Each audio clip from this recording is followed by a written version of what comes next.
Welcome to tonight's driver's ed class. Things are not working the way that they should. I have a problem with the computer, so I wasn't able to get out homework, the worksheet for you. So we'll do that at some other point. So we'll just wait for people to sign in, and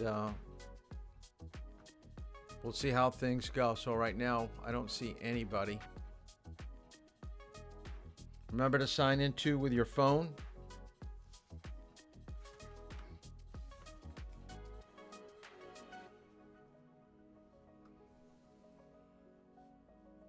Well, it looks like we got 3 people. Now we're starting to get some. Now we're getting people. I'll play with the camera here a little bit.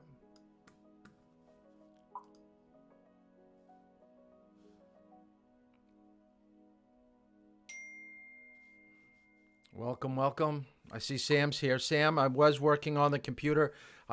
Your video, I did get it down to 30 seconds. I'm still trying to add some music to it.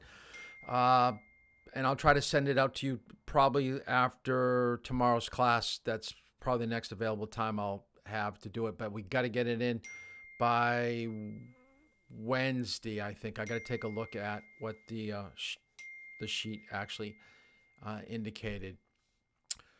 So we're getting more people. Once again, I apologize for not having the worksheet for everybody to go along with what we covered from last Thursday's class. But for some reason, I have a problem with this Apple computer, and I've tucked it away in the corner, so hopefully it won't pop up on the screen. But anytime that I try to do something, it comes back on the center, and I don't see it right now. So hopefully, but then again, my real camera. This is why the picture looks a little bit different. I have a better camera that I use, but it's not working tonight for whatever reason. So we're gonna go with this. Not my favorite setup, but it's not bad. I think we're going to skip over fatigue driving. I have about probably 10-15 minutes of discussion and topic on fatigue driving. But I think I'm going to leave that for the last week of class. There's another little segment that I haven't been able to go over. I think that I'll use that too the last week of class. And we'll get right into tonight's discussion and homework. So you were supposed to read Chapter 13 in Responsible Driving, so dealing with alcohol and drugs. So tonight's class is going to be focused on the behaviors of alcohol and drug, how it affects our body, our mind, what can we expect behind the wheel of the car. And then tomorrow's class, we'll get into what the penalties will be. And I've got to give you, it's not listed, but the homework I'll give at the end of tonight, what to do. We're going to do something about coming up with new penalties for those that decide to get behind the wheel of the car and drink and drive. What I'd like you to do in your notes is to draw these 2 circles. Going to be kind of hard to see. You can see the reflection of my light. See? So draw a circle that says driving, draw another circle that says drinking. Those 2 whirls, as it be, for you right now, the world of driving is you're soon rapidly coming into that world. I don't like that light. I'm going to cut this one out. So once you finish up driver's ed, you're driving with me. I'll give you paperwork and you can go for your driver's license. But the drinking part, the world of drinking, is a long ways away. We know that driving age is 16, legal drinking age is 21. So if my math serves me right, that's a 5-year period that these two worlds of yours should be separated. If I was to have you in class and ask you, how many of you have tried alcohol? Through the years, the numbers have been consistent. The numbers that the state provides have stayed consistent. It ranges from the high 60s to the mid 70s for sophomores. 68 to 75% of sophomores have tried alcohol. And we're not going to get into the debate. Was it with a parent? Was it with a friend? You've tasted alcohol. So you know what it tastes like. You may not know what the effects are. Maybe it stopped at just the sip of alcohol. But for the most part, you are now entering the world of where your friends are getting older. They're going to be at parties. They're going to be doing things. And we know peer pressure can be positive as well as negative. We're going to focus on the negative part basically tonight. So what I'd like you to do is somewhere on your notepad is to draw a line, down, make a column. So you have a left side and right side. I'll do it here with the board. So on one side of the column, I want you to write the word why, okay? So let's do why. So there's one column. And then on the other column, I want you to write why not, okay? So what I want you to do right now, I want you to give me 3 or 4 reasons why you think people drink. And then I want you to give me 3 or 4 reasons why you think people don't drink. And I'm going to put on a little bit of music. So just write this in your notes, but I want you to give me one reason why you think people drink in the comments on YouTube. So I know that you're still here. So we're going to do a lot of this tonight. So I'm going to give you probably about 2 minutes.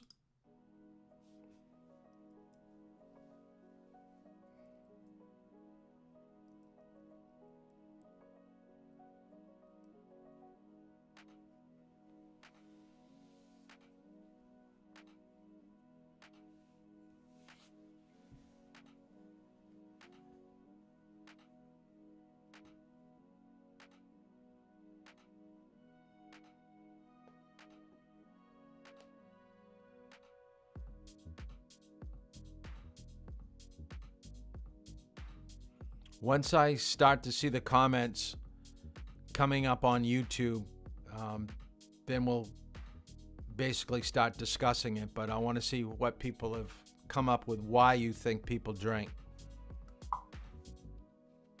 Good. I like that one. Good. Stress. Peer pressure. Depression, I like that one. To forget, I like it. Stress. Peer pressure.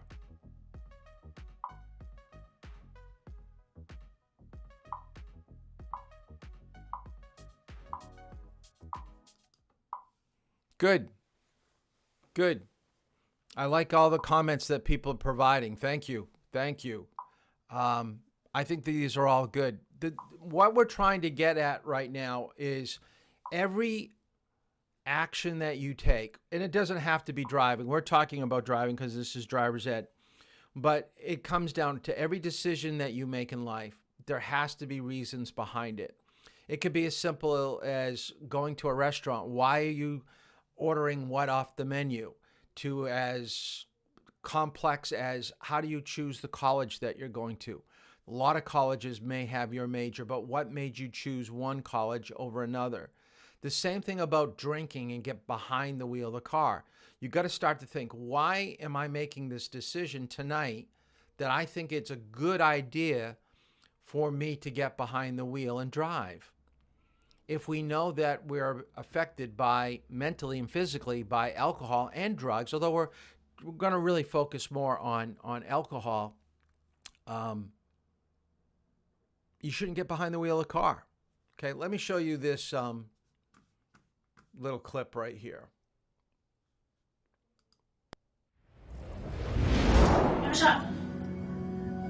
Here, drink some of this. Have a shot. First time you do it, you put yourself at risk because it takes a toll on you.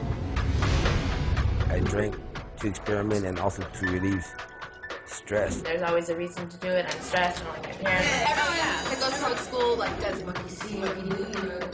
You just want to fit in and you just want to try that out. Why is everybody else doing it? There must be something great about it. I was 14 years old when I tried weed with my friends. She had done it before I did, and she showed me and she said it was okay to do it, and she liked it, and I tried it. It was just a new feeling that I needed to explore further. I started thinking if I only drank on the weekends, I wouldn't get addicted to drinking. But I don't think I'll get addicted or to any type of drug. In the beginning, I felt like I was controlling it, but after that, it got out of control. Like as I said before, I was high for 6 months. It was every day. I'd be back there in the alley smoking weed with everybody else. I drank so much that I started throwing up my stomach lining. My health deteriorated. I've lost homes. I've never been able to hold a job. I've lived on the streets. I ended up losing my scholarship in college.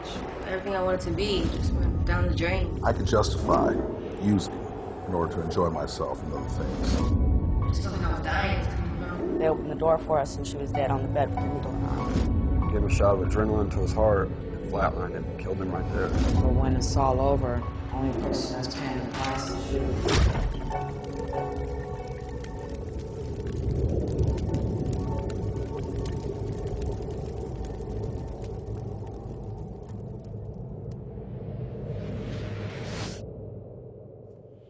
Okay, so I think we all could probably go back and think about when was the first time that I tried alcohol. It's one of those big deals, you know.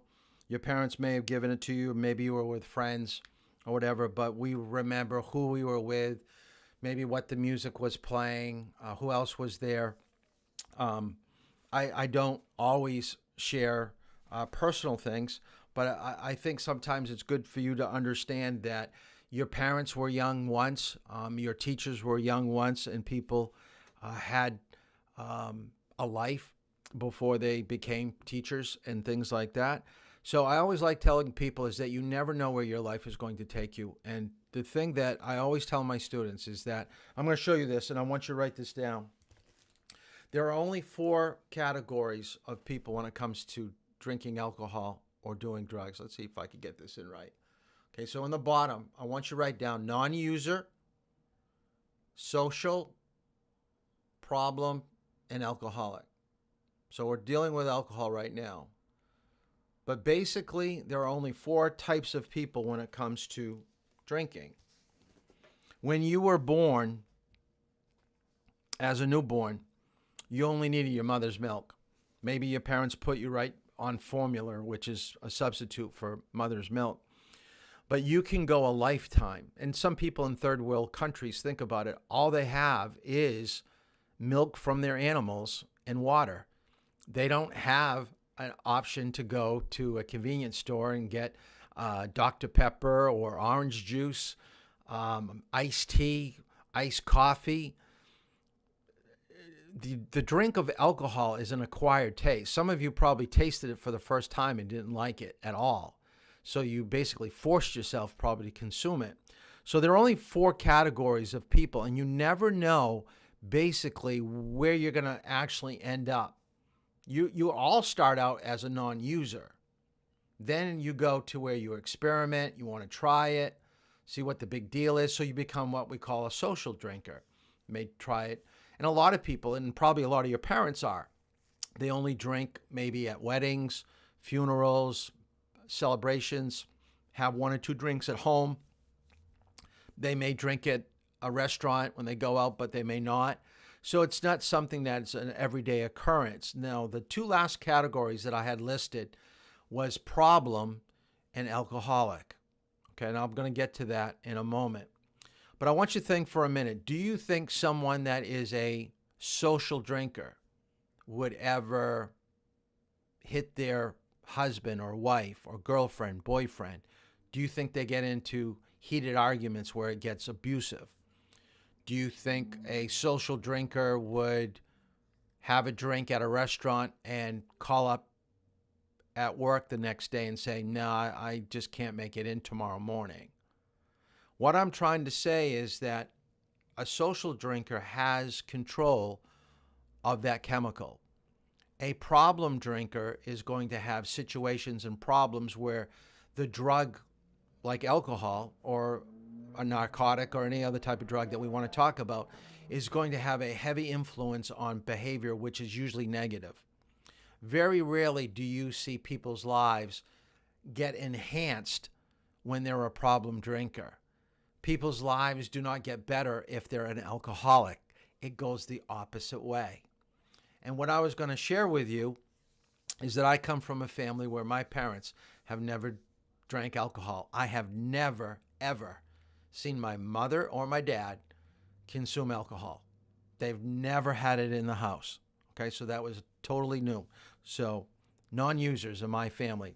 One of my good friends in high school had an older brother and was able to get some alcohol one night. And my first experience with alcohol was with my best friend, and it was about peer pressure. And I'll tell you, and I'm going to hold up, I have a lime seltzer right now that I'm drinking. Can't see it because of the green screen. I didn't like it. I actually tipped it over so it would spill out because I didn't want to finish it. I just didn't like it. So my experience with alcohol started as a sophomore, and so did my best friend. Now, our lives have progressed, and here I am teaching driver's ed, adamantly telling you, especially tonight, I'm a firm believer you should never get behind the wheel of the car if you have had too much alcohol. And we're going to talk about what would be too much, where it would impair your senses to control a vehicle. So as an adult, could you drink at a restaurant or at a wedding, have one drink, two drinks, and still drive home? Absolutely. Absolutely. Okay. Anything above the 2-drink limit, depending on the time where you are, then we're going to start probably having a debate. But just having a drink of alcohol is not illegal in any state where you could still get behind the wheel of a car. Well, back to my situation with my friend. My life is telling you not to drink and drive. Where do you think his life is taking him? Where do you think he is? Probably some of you are guessing, probably still drinking, probably got his life together, probably you both teach driver's ed. I've had over the years people guess all these different things about what has happened to my high school friend that I tried alcohol with. Well, the truth of this story is that my friend from high school died when he was 36. He died in his own vomit. He died in the bathtub of his home. He had passed out in the bathtub and he drowned in his own vomit. Your life can take you different places. So when you start getting into not only alcohol, but we can throw drugs in there too, is that alcohol is what we call a gateway drug. So it's going to maybe push you into a crowd that is starting to do other things. Could be pills, it could be smoking, it could be injecting different types of drugs. It's not going to make your life any better. It's just not. So let's kind of take a look at what we're going to cover with our PowerPoint here. So we've already done this one. We already did the reasons why. So what I want you to write down is alcohol is a depressant drug. I do want you to know that. If you've taken Q's class, you probably already know that. But it sedates the brain and the central nervous system, and you do not control your body as well under the influence of a sedative. And that's what a depressant does. It makes you tired. It slows you down. Now, a lot of people think, well, it's also a food. It's got calories. Well, yeah, it does. Has calories, but it has no vitamins, has no proteins, minerals, or anything else that helps with the growth and maintenance of a body. You can go a lifetime and not have any alcohol at all. So it doesn't really enhance. Well, I think I've got the echo going again. So it enhances the situation, but it doesn't enhance your health. Now, some people will say drinking wine will help a person that has a bad heart.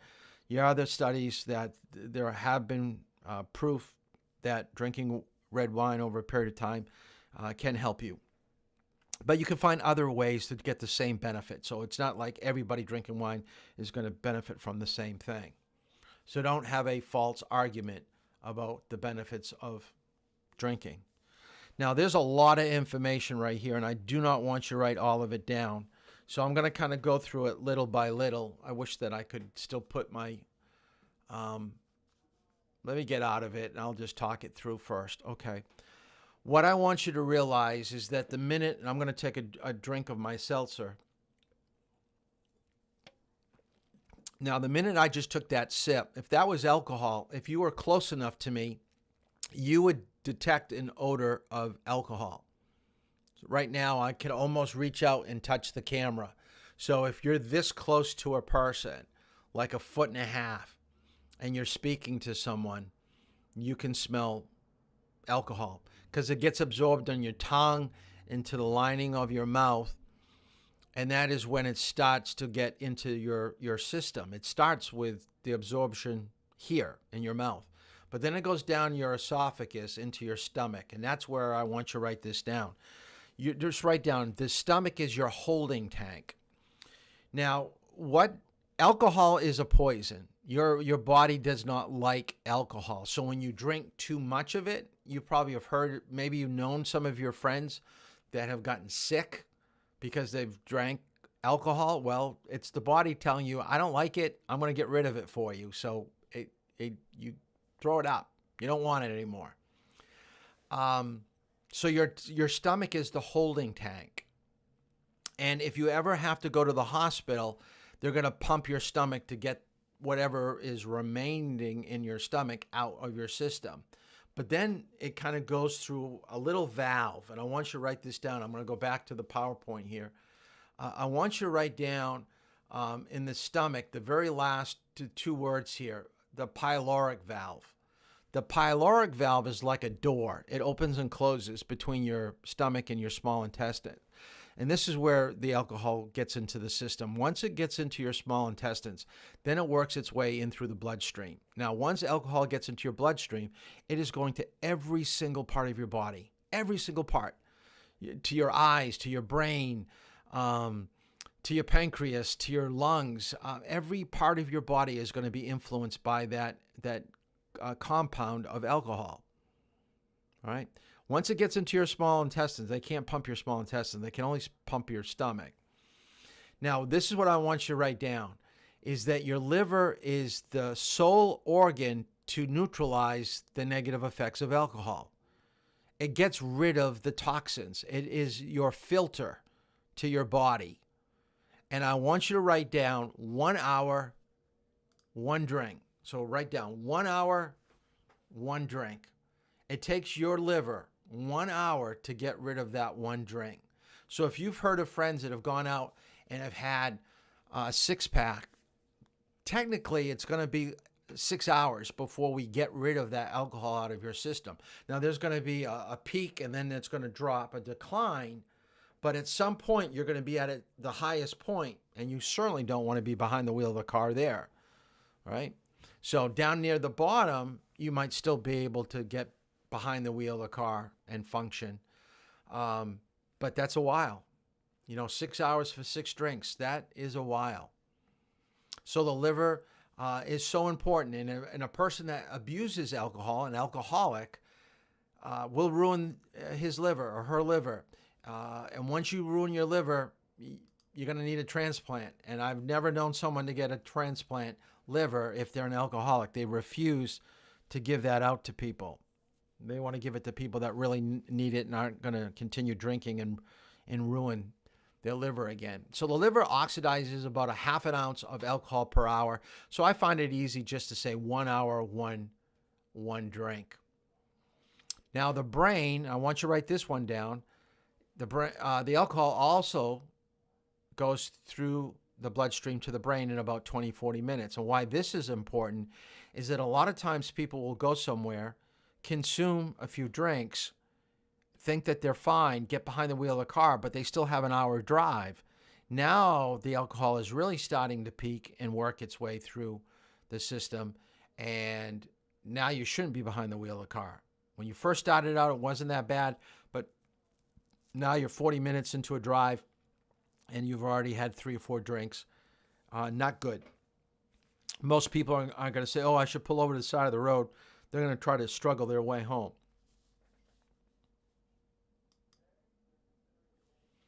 Now, absorption and elimination. So we said that the liver will get rid of the alcohol 1 drink an hour. What I want you to understand is that you're going to also excrete it through perspiration, through your breath, like we said, and through urination. So it's not all through the liver. There's going to be other ways you get rid of it. But mainly, 90 to 95% of the alcohol is broken down through the liver. Okay, let me, I want to show you, let's see if this is it. I'll go through this first. Physical effects of alcohol. You don't have to write any of this down, but I wanted to show you all the major body organs that are going to be affected by alcohol. So if you abuse alcohol over a period of time, all these systems are going to start to break down, and your health is going to deteriorate. So don't think that alcohol is going to be a good time, because if you continue on that route that you're taking, 2, 3, 4 years down the road, it's going to wreak havoc, and you're going to basically have to stop drinking to get the use of some of these organs back. Let me show you a story of people that are, these are people that have gone into rehab, and they're trying to share their stories to people like you in driver's ed and other places of why you just don't want to go down this road. Don't think it's going to always be a good time. So. Vodka, Tequila, scotch, beer, wine, rum, gin, whiskey, Alcohol. alcohol probably took 20 years of my life, and you can't get that back. Alcohol is a drug, which most people don't think it is, but it actually is. It's classed as a depressant, meaning it slows down vital functions in the body. Alcohol is made through the fermentation of fruits and grains. The process of fermentation is basically letting fruit sit and rot until it can produce a mind-altering effect when you drink it. There's different types of things you can drink that have different amounts of alcohol in them. Like a beer, if you just drink beer, that has 2 to 6% alcohol. Wine is about 8 to 20% alcohol. And then you got your hard liquors, which are like vodka or whiskey, which are about 40 to 50% alcohol. When someone drinks 2 or more drinks, it acts as a stimulant. When they drink more than that, it acts as a depressant.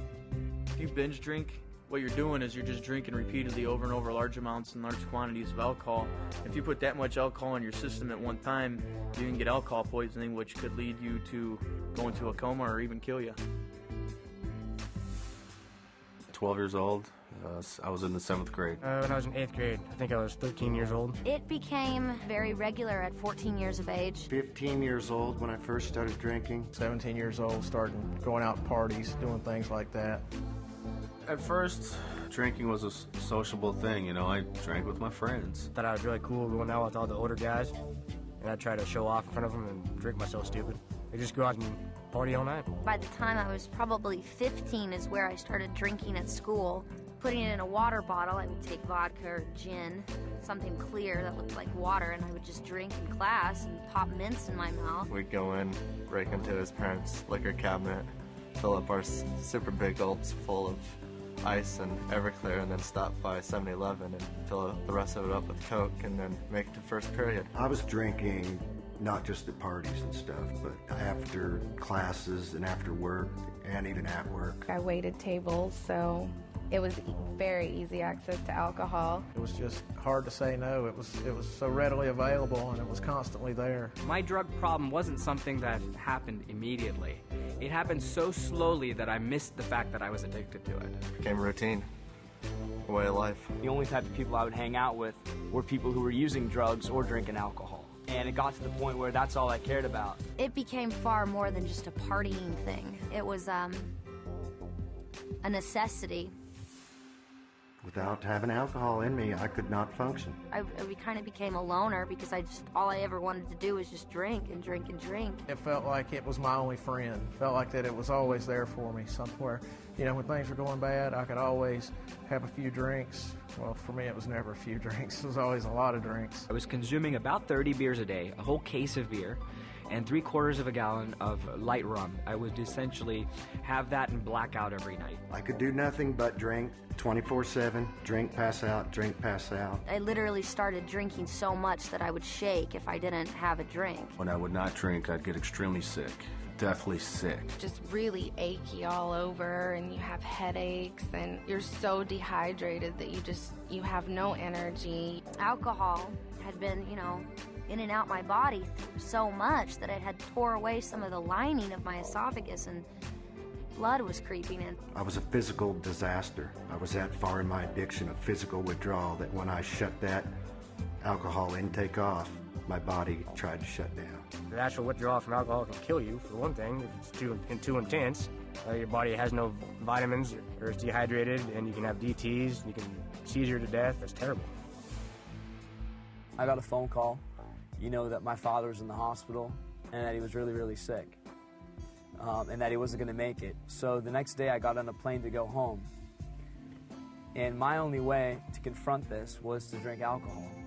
So I showed up at the airport pretty drunk, and my family, saw me there, and, they didn't know what to say. The worst thing about it is that my father was kept conscious so that he could see me before he passed away. But instead of disgracing his memory, they'd put him on life support.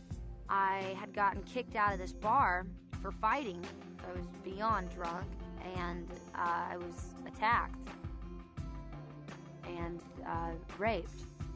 And I went home, and I stayed in my apartment for a week. My mom would come knocking on the door. I'd pretend I wasn't home. I felt like it was my fault. I was the one that was at that bar. I was the one that was getting drunk. I went home, and I had a roommate. And for some reason, we got into an argument, which resulted in a fight, and the cops got called.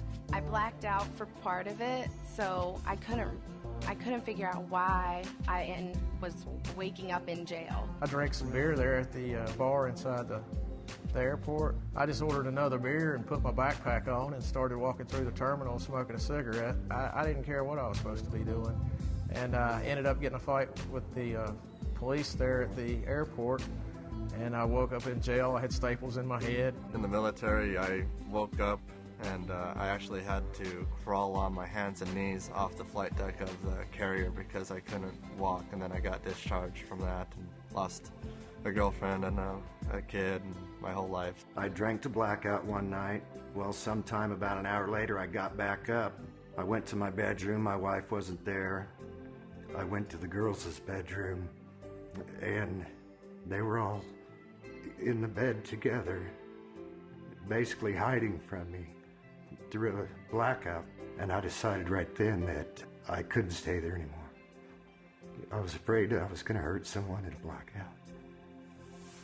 I haven't had a drink in 3 years, yet I'm reminded daily of my alcohol abuse because of the long-term effects. I have horrible short-term memory, and it makes everyday life very difficult for me.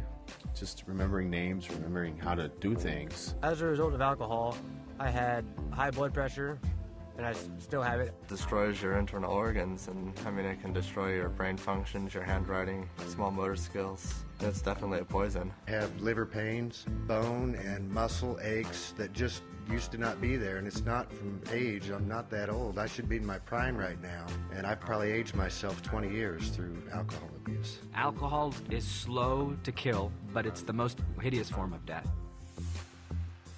If I had known how sneaky and dangerous and insidious alcohol is, if somebody had kind of told me, and if I had known that it's not this symbol for a good time, I think that would have made a difference. It's not like some of the other drugs that instantly after your first time you're hooked and you're addicted to it. A lot of times, most of my friends didn't even like the taste of beer when they first started drinking. It started out as something that was fun, something we did on weekends. How it progressed to an everyday, all-day thing is beyond me.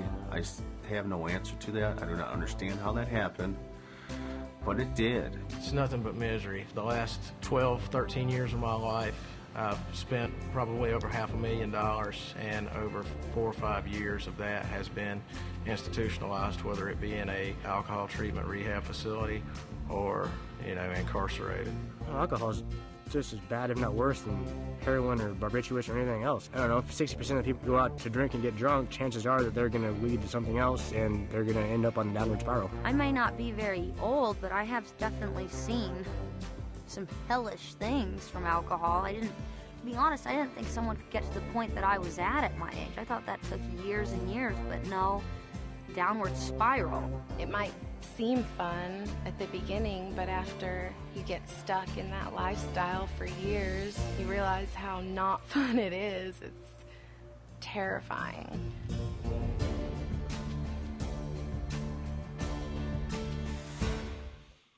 Okay, some interesting stories. The guy that really stands out to me was the guy that was drinking like 30 cans of beer a day plus some hard liquor. He said at the end of the video is that, I wish I would have known. What do you mean you wish you would have known? What rock were you underneath? I mean, from the time that you're in elementary school up to high school, I'm sure that you've had educators that have told you about the effects of alcohol. So now you're hearing it from me, the driver's ed teacher. I think people just tune it out, and I'm going to look at the camera right now. I've only got 14 people that are watching tonight's class. So whether they're going to watch it later tomorrow or whatever, they just tune the message out, and you can't do that because you're going to find yourself going down the road that you don't want to go. And the stories that they told were all heartfelt. They were true. These weren't made up stories by actors. They were what they were really living through. And I think that's the best example that I can give to you in this short period of time that we're talking about alcohol and drugs and driver's ed, is that listen and learn from other people. It doesn't have to be necessarily what you're learning here in driver's ed, but also through school, through the Q's class, what they're trying to teach you and get through to you. Look at your older brothers or sisters. If they're in college, maybe some of the stories that they may tell you. It's bad. Most people will get to the point where they're abusing alcohol. We don't tell stories of people that just have 1 or 2 drinks. It's the ones that are really go off the deep end. Those are the ones that are making the headlines. And that's part of your homework. If you want to write that down right now, because there's only 14 of you that are watching, so we're going to talk about part of it. You need to find online, 2 articles dealing with drunk driving. Okay, and in the article, it has to mention blood alcohol content or blood alcohol level, because tomorrow we're going to be focusing on penalties. So I want 2 articles. You can just text a copy of the article that you found to me. If you want to just copy the link so I could take a look at it. I'm going to show you some articles a little bit later, I think today, into tomorrow's class, of stories that I have found to be eye-opening and that we can learn from.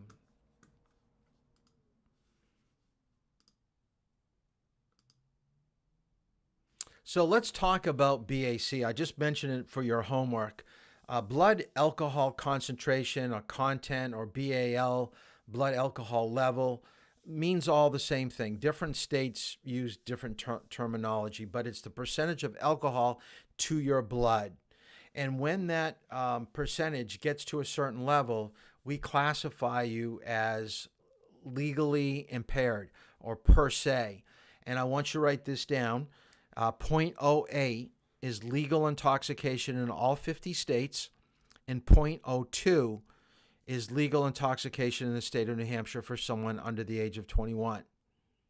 So right now, your BAC level cannot go above a 0.02. My level can't go above a 0.08. So just knowing that it's a larger number, you know that I could consume more alcohol than someone that's a minor. Now, we know that some foods may contain alcohol, just like some over-the-counter cough medicines. Even if, I don't know if you knew this or not, but vanilla that you buy at a grocery store is a high percentage of alcohol. If you were just to take your mother's bottle of vanilla that she makes, chocolate chip cookies with, she only puts a small, teaspoon in.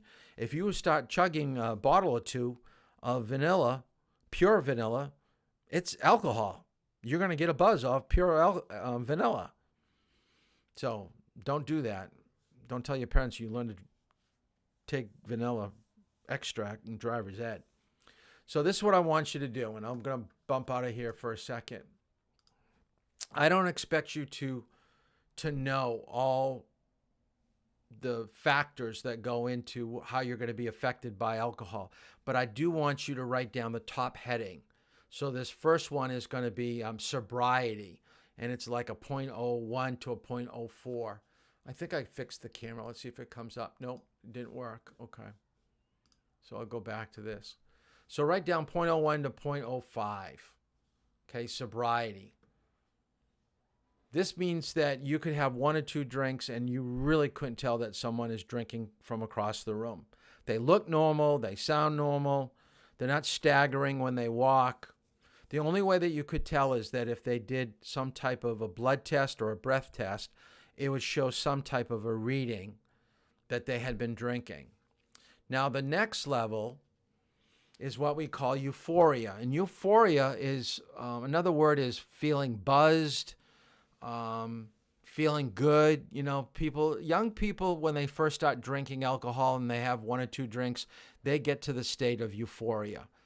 Okay.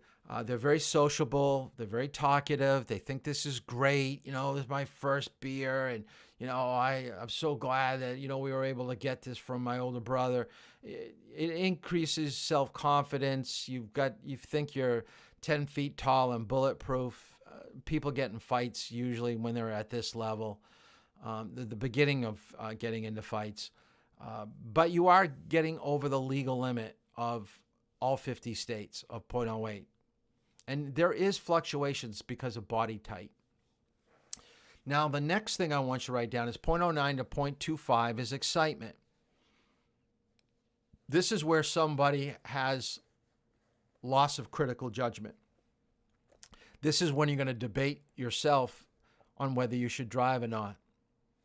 What I would recommend that when you do get of drinking age, and my son just turned 21 in October, and I am so proud of him that he has friends that will bring him home if he thinks he's had, over what the legal limit would be, because he's not going to take that chance.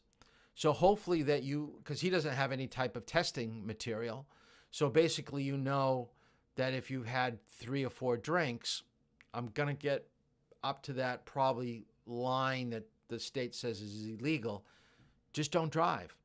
If you drink less than that, then you could probably drive. But if you say 4 is probably where I'm going to be right close to that 0.08, if you're drinking 4 or 5, you never drive. If you had 1, 2, maybe 3 over a 2-3 hour period, yeah, you're going to probably be okay.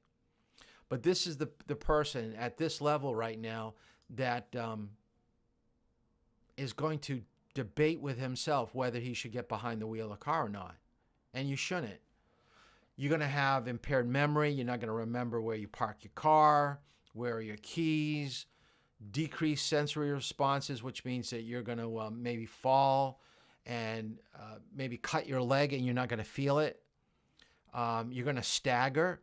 Muscular incoordination. This is a person that's not walking straight.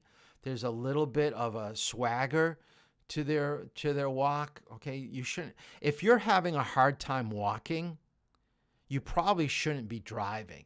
Doesn't that make sense? Now, notice how high the range is, 0.09 to 0.25.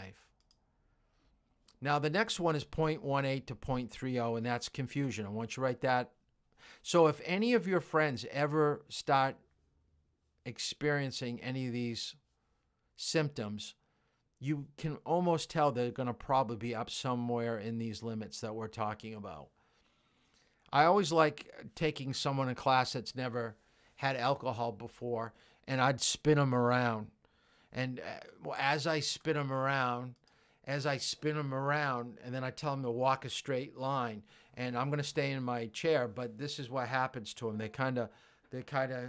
Their body is moving all over the place. They're trying to get a sense of what is straight, and they're having a difficult time. So if you see someone like that, don't let them drive. They're not going to feel the pain. They're going to have that staggered gait. And by the way, I want you to write down a 4-letter word, all right? Actually, I have 2 4-letter words for you, okay? And I'll go to the next bullet here first. Stupor, okay? 0.27 to 0.40. The 4-letter word that I want you to write down. Uber. Uber. U-B-E-R. Lyft. L-Y-F-T. Because there is no reason why you should ever get behind the wheel of a car when there's always an Uber or a Lyft driver around. I don't think there's any place where you couldn't find somebody to come pick you up. So really the only smart thing that you have to do is to have some money or a credit card. Pay for a taxi. There is no reason why someone should get behind the wheel of a car if they've had alcohol. Now, the other thing that I want you to write down about this level right here, and I'm going to get out of here for a second. I wouldn't know any of you. I could look here, and I'm going to call on 4 people that I see right now. Sabrina, Ashley, Grace, and Mateo. You guys could walk right in front of me right now. I have no clue who you are. I have no clue who you are. If you're ever in a party or a situation where you see someone that can't stand up, can't walk, can't talk, I'll go back to a few of these things here. Okay, can't stand, can't walk, they're vomiting, they've just peed their pants. Guess what? They don't need Uber. They don't need a Lyft ride. They need 911. Write down in your notes. They do not have to be a friend. They're a human being. They need medical help. If you learn nothing else tonight from what we're talking about, if you ever find somebody who is on some type of a drug or alcohol, they're drinking too much, if you don't call 911, how can you live with yourself knowing that they could actually drink themselves to death? There is no excuse. You should never say, I don't want to get involved. Your lack of involvement could injure them, could kill them. And some of the articles that you're going to probably come across are where people should have stepped in and told people not to drink or not to get behind the wheel of a car. Okay, this is serious stuff. And of course, once you get beyond stupor, I'm going to go through this real quick, is coma. You can actually drink yourself into a coma. Now, alcohol is just like ether. If you are ever operated on, whether it be in a dentist's office or in a hospital, they're giving you some type of sedative to make your mind not feel the pain. They're dulling your senses. Alcohol is the liquid form. The only thing is that you're not a medical doctor. You're not an anesthesiologist. There's no way that you can tell that you are drinking or drugging at the safe level. You need medical help. Only 15% of the drinking population can drink to a 0.35, 0.50 and live to talk about it. 15%. The rest of us would go right through coma, right into death. You can actually drink yourself to death. Most of us think of drug overdoses like heroin, cocaine, some of the heavy drugs. You could drink yourself to death. You absolutely can do that. Let's take a look and see what it actually does to the brain.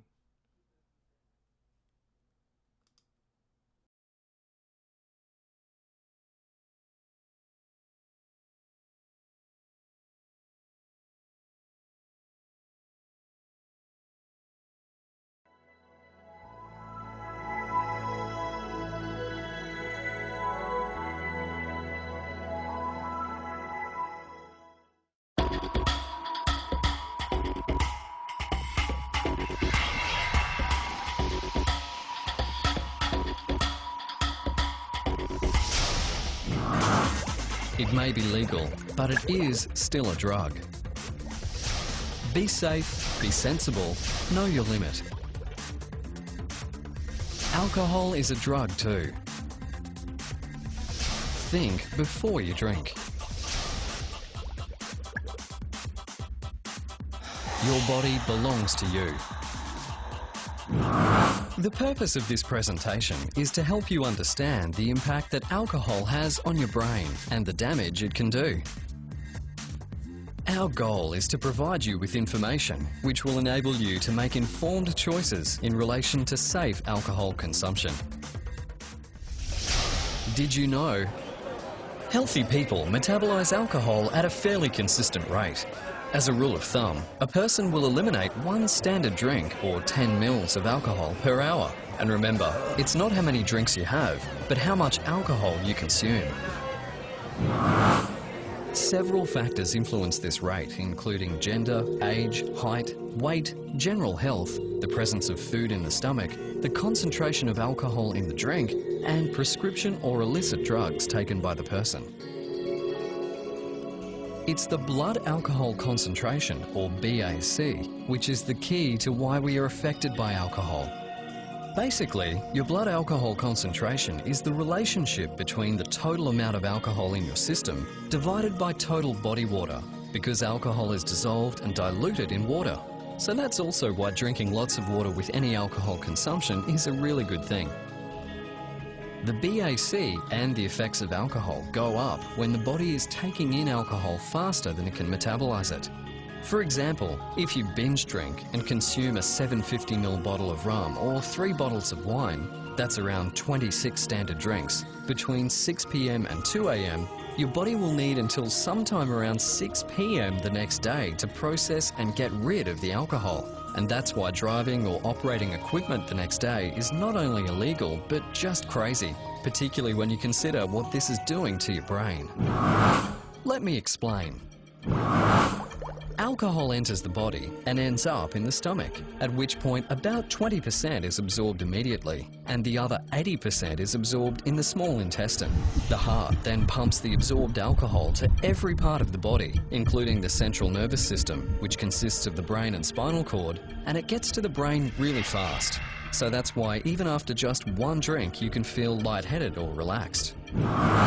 Alcohol acts primarily on the nerve cells within the brain and interferes with communication between nerve cells and all other cells, slowing everything down. And that's why when we drink even a little, we experience the effects of alcohol on our emotions, judgment, balance, memory, speech, and anger levels, just to name a few.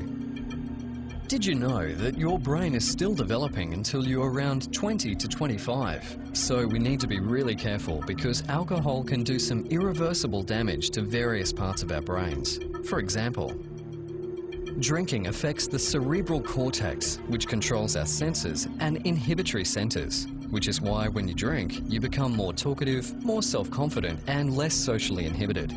It also controls our thought processes, so alcohol affects our ability to make good judgment or think clearly. The brain's frontal lobes are important for planning, forming ideas, making decisions, and using self-control. So when alcohol affects the frontal lobes of the brain, you may find it hard to control emotions and urges, and you may act without thinking, and even sometimes become violent or act completely out of character. Does this sound familiar? The cerebellum is important for coordination, thinking, and being aware. So again, you may have trouble with these skills when alcohol affects the cerebellum. That's why people affected by alcohol sometimes can't walk properly or lose their balance and fall. The hippocampus is the part of the brain where memories are made. So when alcohol reaches the hippocampus, you may have trouble remembering something you just heard, or even worse, have a blackout and not be able to remember what you did last night. If alcohol damages the hippocampus, you may find it hard to learn or remember things in the future. The hypothalamus is a small part of the brain that does an amazing number of the body's housekeeping chores. After a person drinks alcohol, blood pressure, hunger, thirst, and the urge to urinate increases, while body temperature and heart rate decreases. And finally, the medulla controls the body's automatic actions, such as your heartbeat. It also keeps the body at the right temperature. Because alcohol chills the body, drinking a lot of alcohol outdoors in cold weather can cause a person's body temperature to fall below normal. This dangerous condition is called hypothermia. Your body belongs to you. Get the facts. Alcohol is unsafe for the developing brain. Alcohol can damage your brain forever. The long-term functioning and health of your brain depends on the choices you make today. Your responsible attitude toward alcohol can have a positive influence on your friends and family. Your body belongs to you. Take care of it.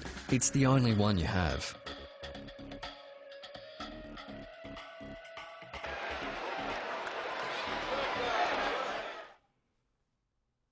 So hopefully that is helpful, because we talked about it, but now you get to see how it just kind of works through the body and how complex that it truly is.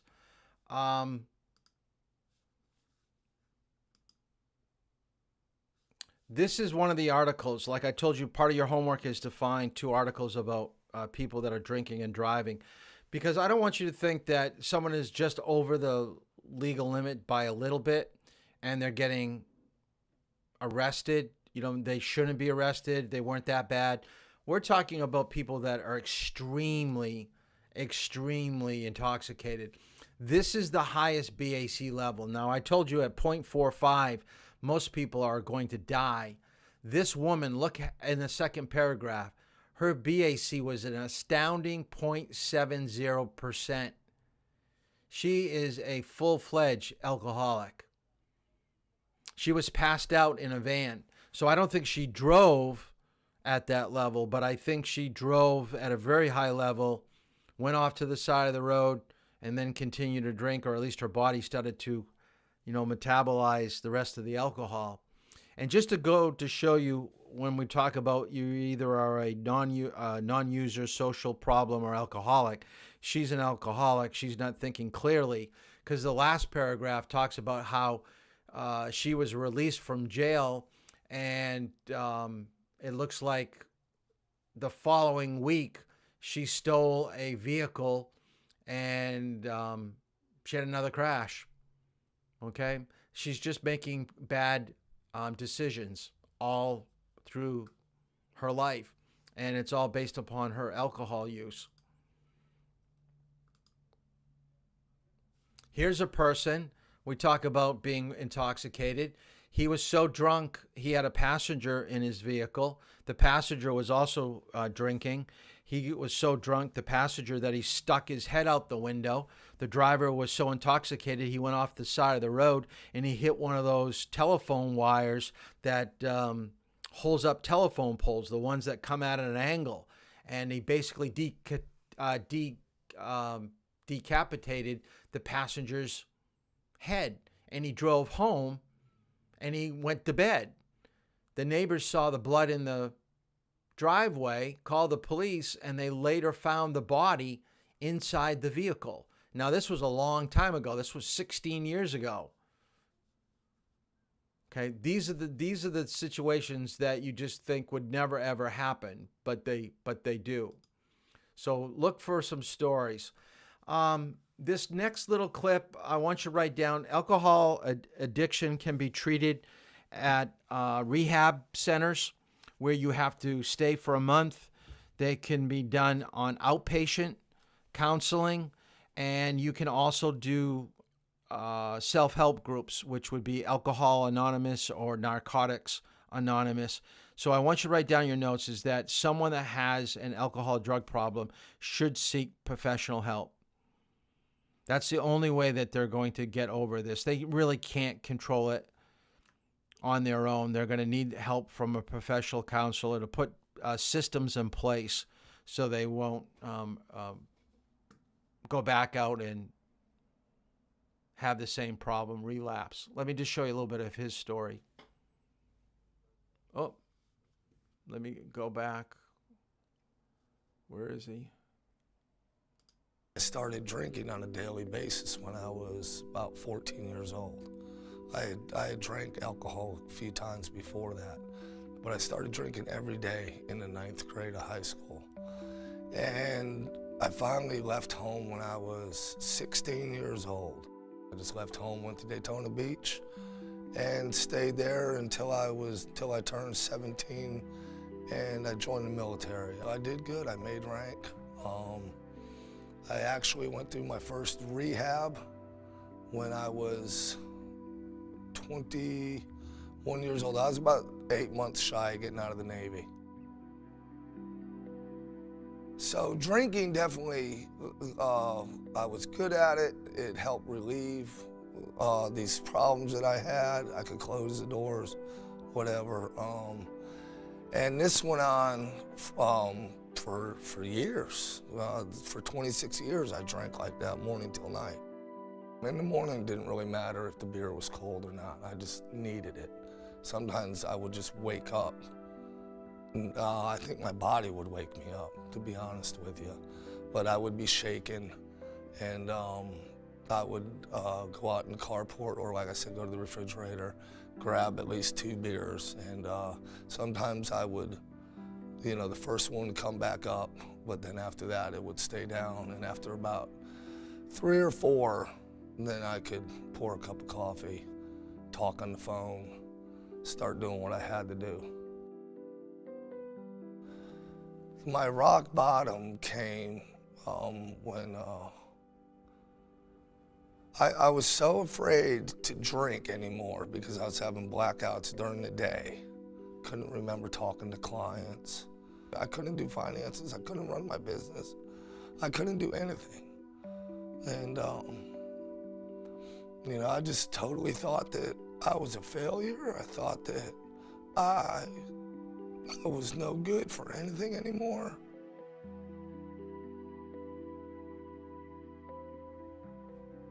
I just knew if I didn't get help, it was over. That I would just go home and I would either drink myself to death or my wife would, it would be it. I was very emotionally unbalanced and I was a wreck. And that's how I knew it was it. I definitely hit my bottom.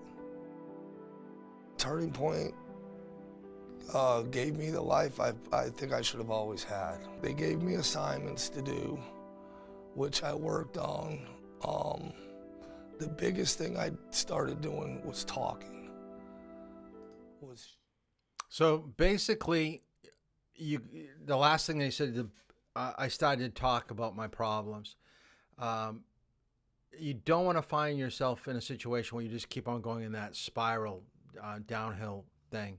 So seek the help that you need because there are people out there willing to help you. Now, when it comes to driving, I want you to write this down because we're going to talk about it tomorrow, is that if you do get arrested for drinking and driving, there is a educational course, almost like what we're doing tonight, that is geared just for people arrested for drinking and driving.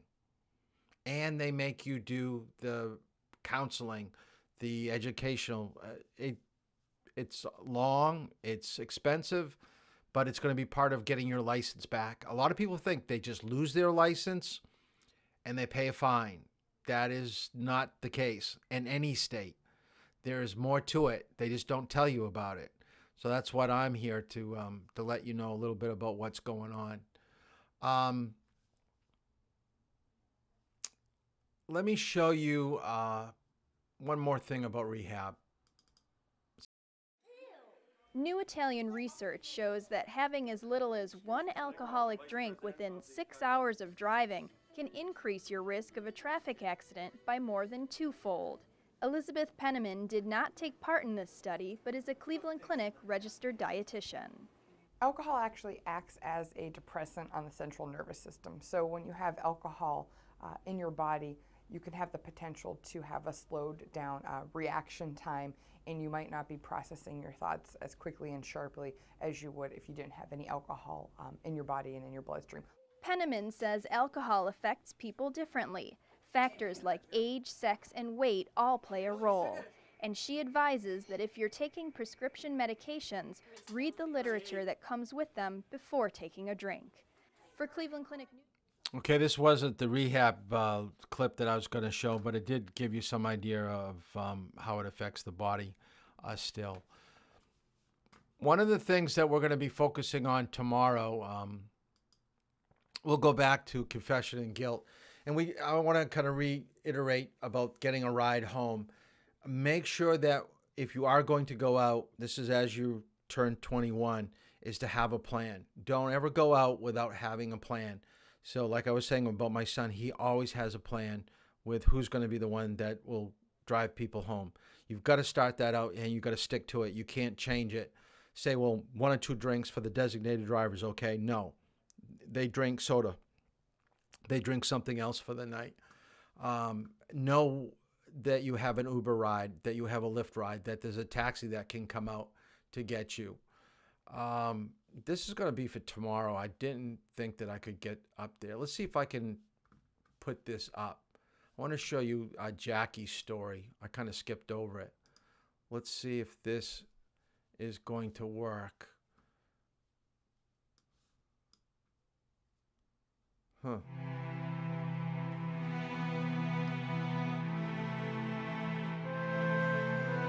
Okay, so what I want you to do is to tell me in the comments the name of the person that caused the crash. All right? So right now in the comments during the movie, write down who caused the crash. What was his first name?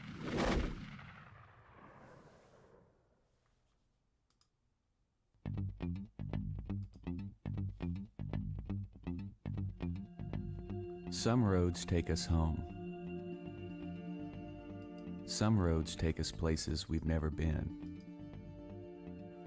Some roads and some choices take us places we would never want to go.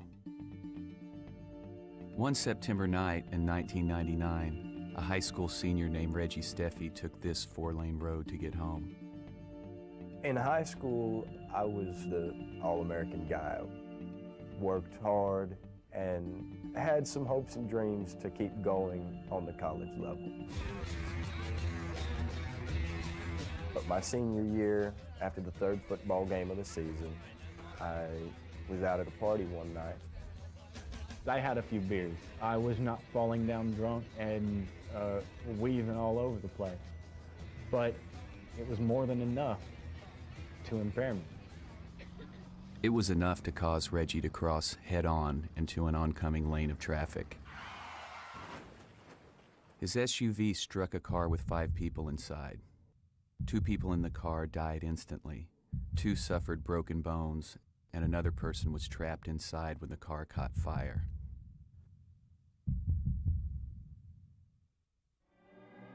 Other than a few bruises, Reggie wasn't hurt, but a blood test showed he had been drinking. He was tried and convicted for causing the deaths of 2 young women while he was driving drunk. I'm 23 years old now, and I've been in prison for 3.5 years. There were a lot of life lessons that you learn, and in prison you tend to learn them a little bit quicker, just valuing freedom.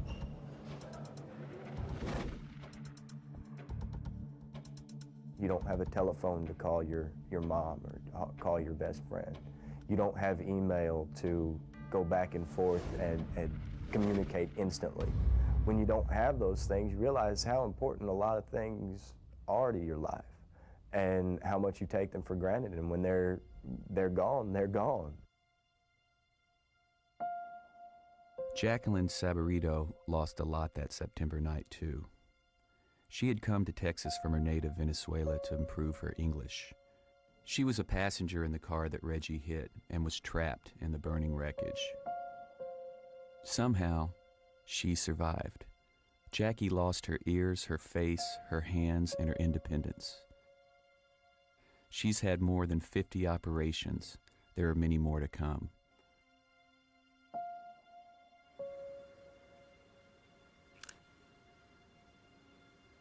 Sometimes the hardest thing for me to do in my life is fight with the depression, fight when I go out, and sometimes people look at me like an alien or, you know, something like that. The crash totally changed Jackie's life. She fights pain every day. People point at her and stare. Her plans for college and a career are on hold.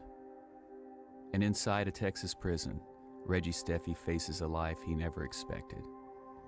I hear a lot from my friends and what they're doing and where they've been and what's happening to them at college, and part of me misses that, misses what they're doing.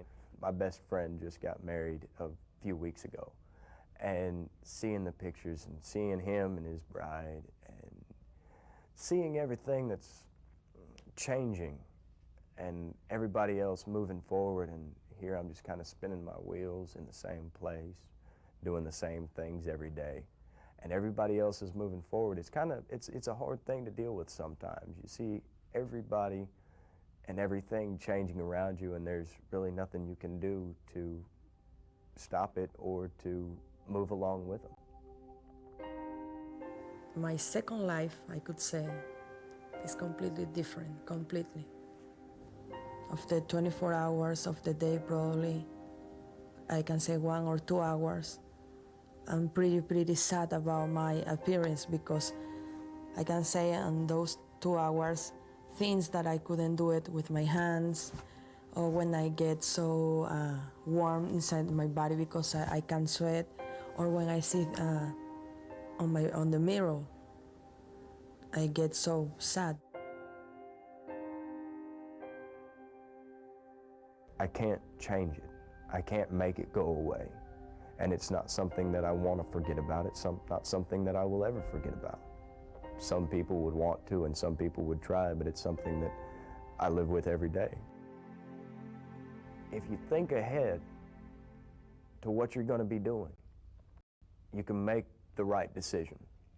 But once you've been out there drinking and partying, it does impair your judgment, and you may think differently, and you may think you're all right when you're really not, like I did. Looking back on September 19th, 1999, there are a number of things that I could have done to prevent this. The easiest is to not drink. Had I planned ahead and had someone sober with me, I wouldn't be in this situation. I could have called a cab and forked over $30 for a cab ride home and not been in this situation. I could have called my mom or my uncle and woke them up at 4 o'clock in the morning, and I wouldn't have been in this situation. 2 people would be alive, and Jacqueline would be about her life. And the easiest way to prevent that is decide who's driving tonight before you go to the party. Reggie Steffi has been turned down for parole. He is scheduled to be released from prison in 2008 after spending 2,555 days behind bars. Jackie will spend the rest of her life recovering from injuries. She continues to speak out against the dangers of drinking and driving.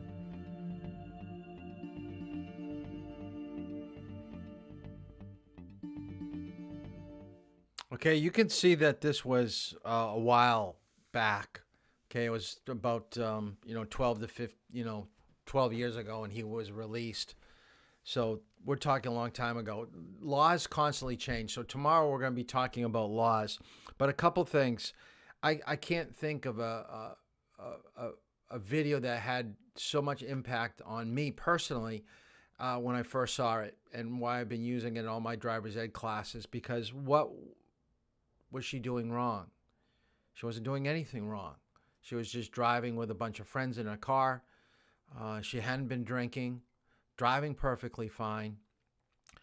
And now her life it's just horrible. I mean, I look at her and I can't imagine how people must look at her and think that, like she said, an alien. And the other thing that really struck is the $5 million that she has in medical bills.